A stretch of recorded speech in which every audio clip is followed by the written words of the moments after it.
अगं हो ग, मी रोज सकाळी 5 वाजता उठते. अगं उठावंच लागते. मग काय तर.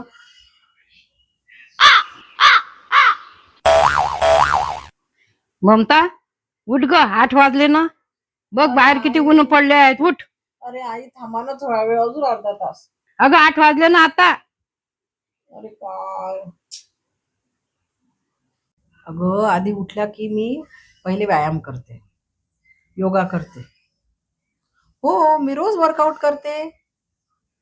मी का 1 ते 1.5 तास. हो, रेग्युलर करते 1 ते 1.5 तास.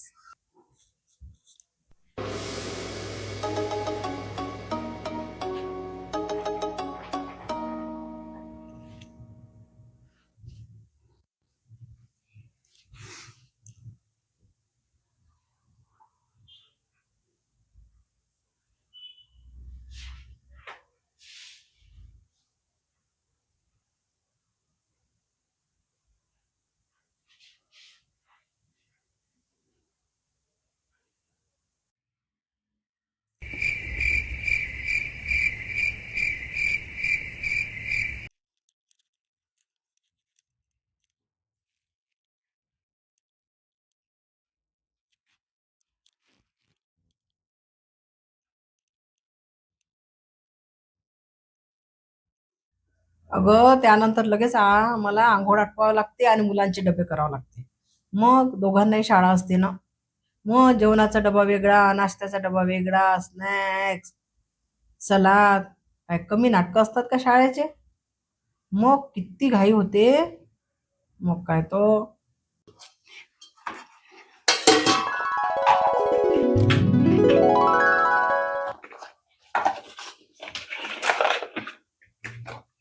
अगं बाई, सलाद कुठं गेलं आता? इथं तो सलाद होतं. असं होतं माझं म्हातारीचं.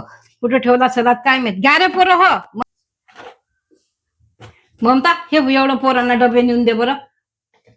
दे लवकर. मी सकाळची भरले डबे करत आहे, स्वयंपाकही केला आणि त्यांना डबे भरले त्यांचे.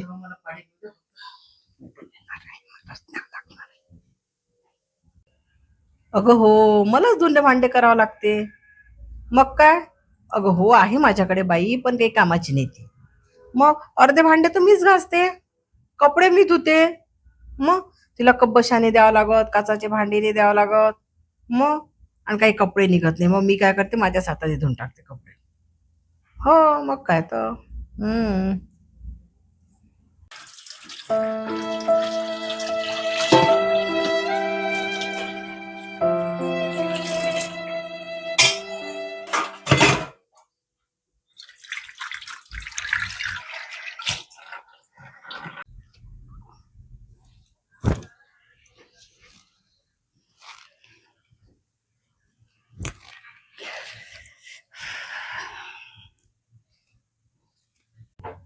अगं मला मोबाईल पाहायला वेळ नाही मिळत. मग दिवसभर कामं पुरतात. मग काय तर सतत काम काम काम. हम्म.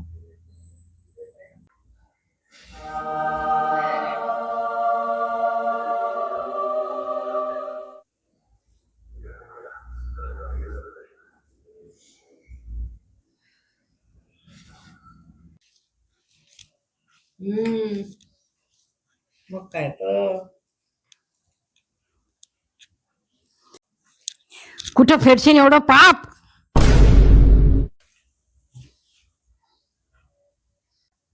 कोण आहे ग? काही नाही ग, कोणी नाही, माझ्या सासूबाई आहे. हो. काय म्हणतात त्या? अगं काही नाही, त्या म्हणतात आहे की तू आमची इतकी सेवा करते, तर कुठं फेडणार आम्ही हे पाप.